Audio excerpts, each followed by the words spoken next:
Radhe Radhe guys. Rakshabandhan की हार्दिक शुभकामनाएं। रक्षाबंधन पर राखी बांधने से पूर्व आप इस कथा का श्रवण ज़रूर करिएगा। इससे भगवान आपके जीवन की सारी कठिनाइयों को दूर करेंगे और आपकी सभी मनोकामनाएं पूर्ण होगी। चलिए अब आपको कथा सुनाते हैं। असुर राजा बलि बहुत ही दानी व्यक्ति थे, बहुत ही धर्म पुण्य किया करते थे वो, और विष्णु भगवान के परम भक्त थे। विष्णु भगवान की इतनी पूजा किया करते थे कि एक बार भगवान विष्णु उनसे बहुत प्रसन्न हो गए और भगवान विष्णु ने राजा बलि से कहा कि वो कुछ भी वरदान मांग सकते हैं।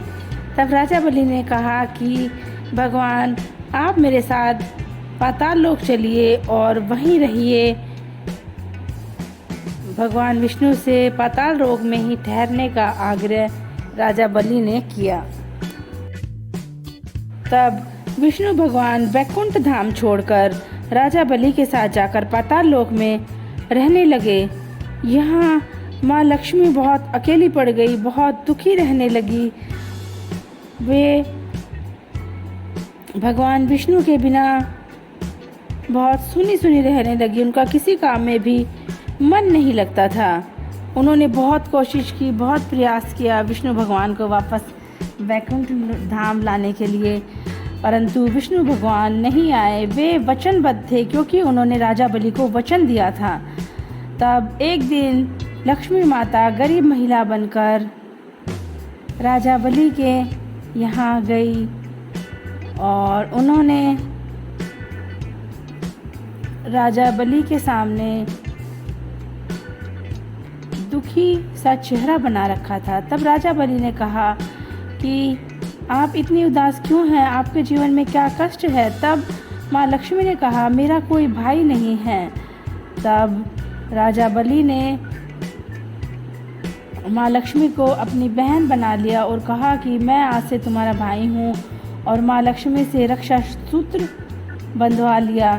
तब राजा बलि ने माँ लक्ष्मी से कहा कि बहन आप कुछ मांगिए, मैं आपको आपके भाई के रूप में कुछ भेंट देना चाहता हूँ। तब माँ लक्ष्मी ने कहा कि मुझे भगवान विष्णु वर के रूप में चाहिए और मैं इनको वापस वैकुंठ धाम ले जाना चाहती हूँ।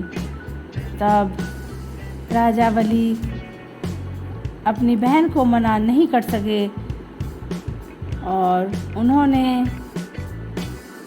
बहन को भगवान विष्णु को अपने साथ ले जाने के लिए हाँ कर दी। तभी से रक्षाबंधन की यह परंपरा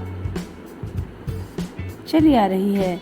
इसलिए आपको भी यह कथा रक्षाबंधन के दिन ज़रूर सुननी चाहिए।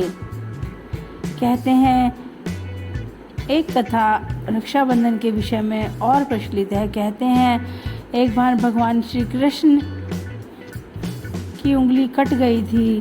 तब द्रौपदी ने अपने साड़ी की जो चीर होती है उसको श्री कृष्ण के हाथ पर बांधा था। तब कृष्ण ने हमेशा द्रौपदी की रक्षा करने का वचन दिया था। तब से भी कहते हैं रक्षाबंधन की यह परंपरा चली आ रही है। इस दिन बहनें अपने भाई के हाथ पे रक्षा सूत्र बांधती है और भाई आजीवन अपनी बहन की सुरक्षा करने का वचन देता है। इसलिए आपको भी रक्षाबंधन के दिन भगवान की पूजा पाठ विधि विधान से करने के पश्चात रक्षाबंधन की यह कथा ज़रूर सुननी चाहिए। Thanks for watching. इसी तरह के वीडियो के लिए मेरे चैनल को लाइक, शेयर और सब्सक्राइब करें।